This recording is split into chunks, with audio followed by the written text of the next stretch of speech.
The day the ruthless food critic cried in my diner. They say chefs have thick skin, but nothing prepares you for the moment a notorious food critic walks into your humble diner and ends up crying after one bite. Let me tell you what really happened that day. I'm Claire, an adult female chef running a small-town diner in Vermont.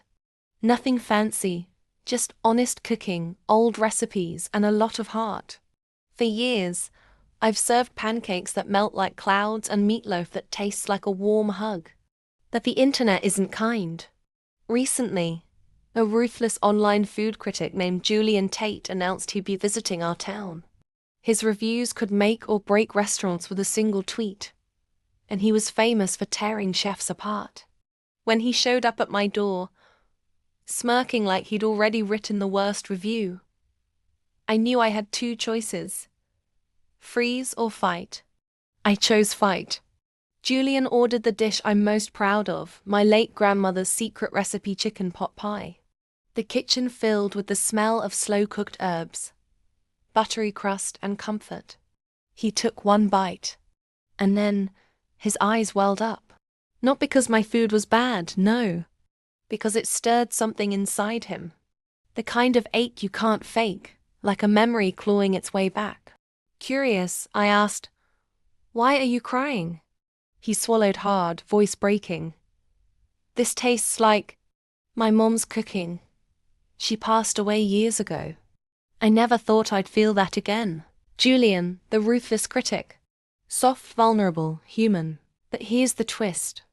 The real revenge was just beginning. That night, I stayed up crafting a plan. Julian had humiliated local chefs for years, ruining lives with his harsh words. He thrived on power, on making others feel small. I wasn't going to let him keep doing that. The next day, I posted a video online, not of me cooking, but of Julian's unexpected tears, his apology, and his raw confession.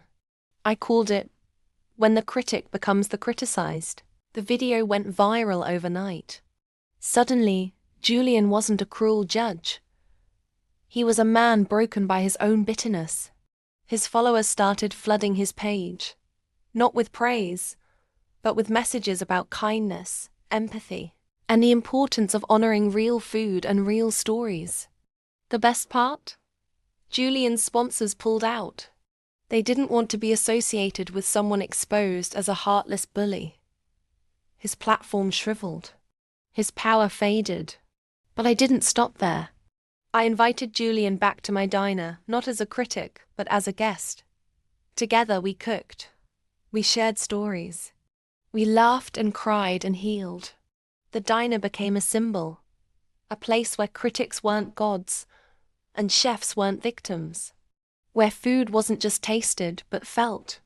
So, if you love stories of ruthless critics getting served their own medicine, with a side of humanity, hit that subscribe button. Join me as I serve up more stories of revenge, redemption, and recipes that feed your soul. Don't miss out. Click subscribe and ring that bell.